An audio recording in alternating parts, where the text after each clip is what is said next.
जून आधा निकल गया, अब तूफान आने शुरू होंगे, किसी के ट्रेन से, किसी के बस से, किसी के तो गाड़ी से। मोदी को विपक्ष में बैठने का एक दिन का भी अनुभव नहीं है। ऐसे अनुभवहीन व्यक्ति को विपक्ष में बैठाकर हम लोकतंत्र को खतरे में नहीं डाल सकते। तुम क्या नेहरू की बराबरी कर पाओगे नरेंद्र बाबू? नेहरू की तरह खुद को ही भारत रत्न देकर बताओ तो मानूं।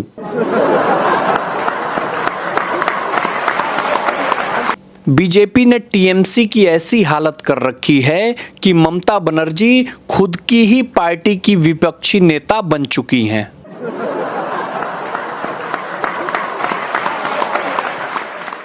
टीएमसी पार्टी तोड़ने वालों की लिस्ट पढ़ते हुए ममता जी के कानों में किस किस का नाम लूं मैं, मुझे हर किसी ने मारा गूंज रहा होगा।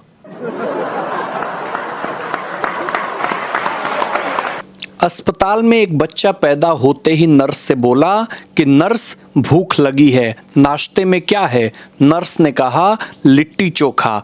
बच्चे ने कहा ई का, फिर से बिहार में आ गई नी का।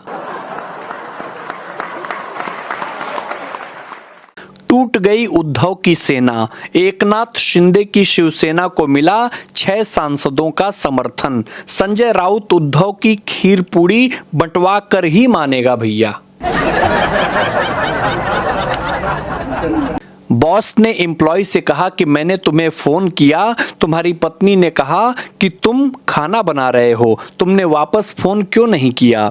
एम्प्लॉय ने कहा कि सर फोन किया था, आपकी पत्नी ने बताया आप बर्तन धो रहे हैं। अदालतों में भैया कसम देने की बजाय अगर 6 पैग पिलाकर गवाही ली जाए तो सही फैसला आने की संभावना ज्यादा होगी। बॉस की डांट और बीवी के ताने में बस एक ही फर्क है। बॉस की डांट के बाद आप नौकरी बदल सकते हैं, लेकिन बीवी के ताने के बाद सिर्फ करवट बदली जा सकती है। कल मेरा दोस्त कह रहा है कि कुछ साल पहले एक बाबा ने कहा था कि भगवान तुझे इतना देगा कि संभाला नहीं जाएगा। पता नहीं था बाबा टेंशन की बात कर रहे थे। ईरान ने सीज फायर मान लिया तो ईरान विनर है।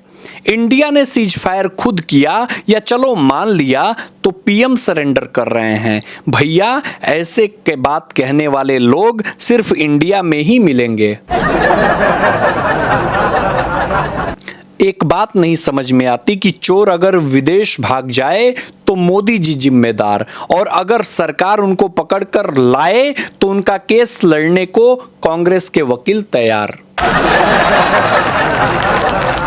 3000 छात्रों में सिर्फ एक आईएएस बनेगा, 3000 में सिर्फ 30 आईआईटी में जाएंगे, 3000 में सिर्फ 180 डॉक्टर बनेंगे, ऐसा राहुल गांधी ने कहा। ये पूरे 3000 को आईएएस, आईआईटी और डॉक्टर बना देगा।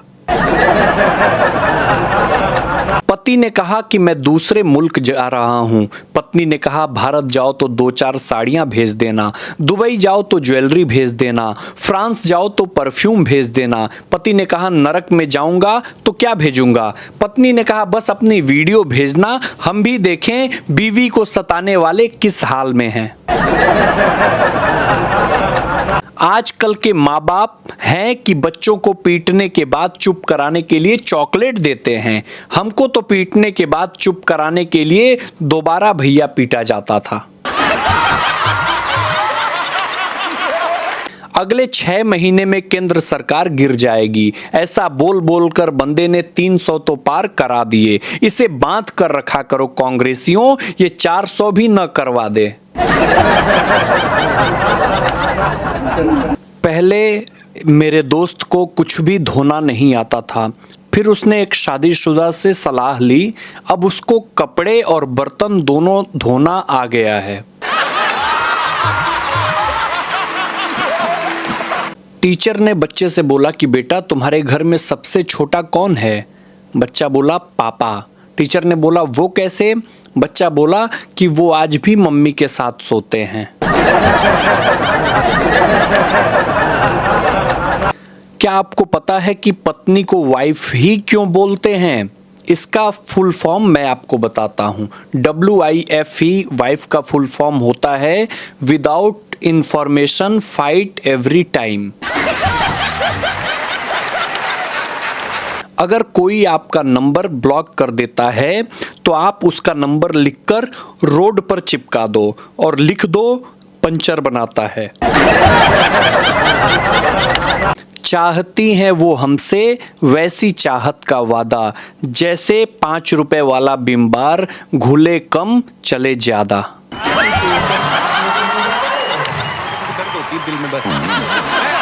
पहले की महिलाएं घर में कुछ स्पेशल बनाती थीं, पहली थाली भगवान को चढ़ाती थीं, पर आज की महिलाएं पहली थाली फेसबुक और इंस्टाग्राम पर चढ़ाती हैं। जन्म लिया है तो सिर्फ सांसें मत लीजिए, जीने का शौक भी रखिए, और फेसबुक इंस्टाग्राम चलाते हैं तो चुप मत बैठिए, कुछ न कुछ कमेंट भेजते रहिए।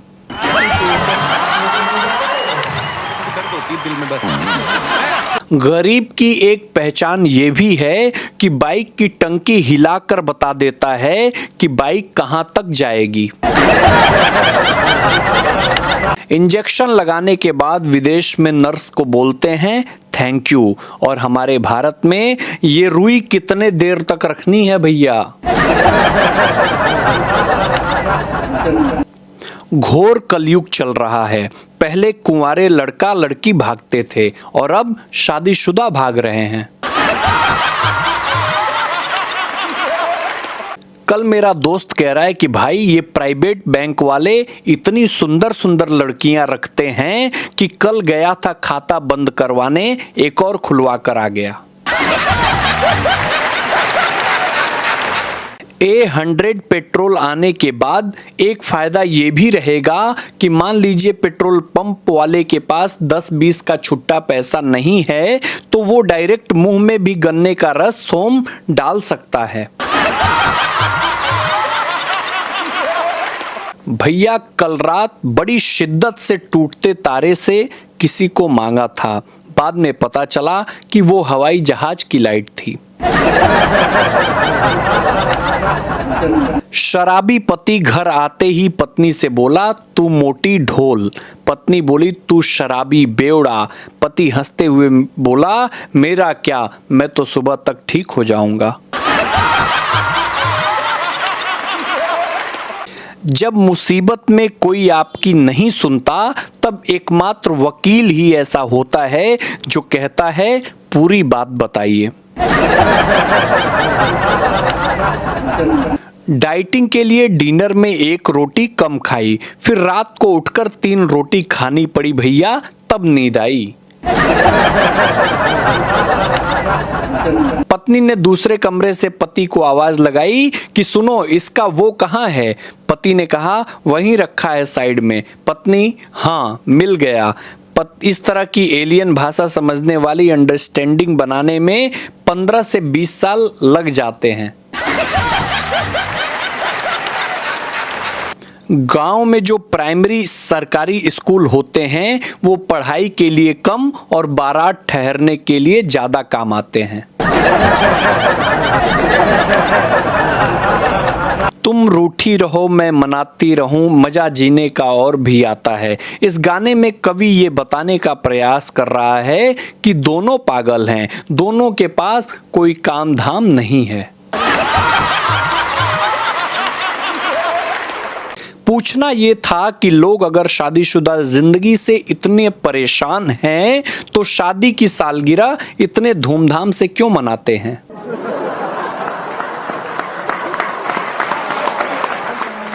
एक बात समझ में नहीं आती, प्राइवेट नौकरी में सैलरी लेट आ सकती है तो हम ऑफिस लेट क्यों नहीं जा सकते।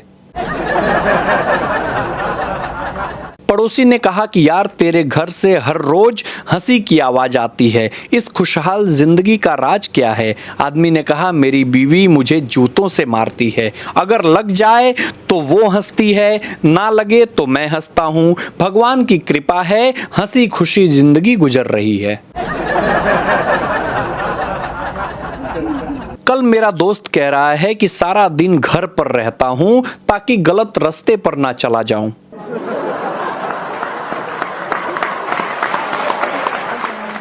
अगर आप अपने रिश्तेदारों की परेशानी जानना चाहते हो तो बीच बीच में उनसे 2-4 हजार रुपए मांग लिया करो।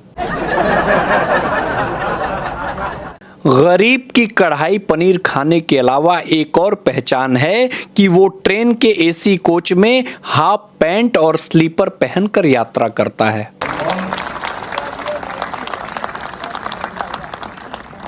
हम भारतीय बहुत बुद्धिमान होते हैं, सलाह देने के बाद ये जरूर बोलते हैं कि ताकि सलाह गलत निकलने पर इल्जाम हम पर ना आए।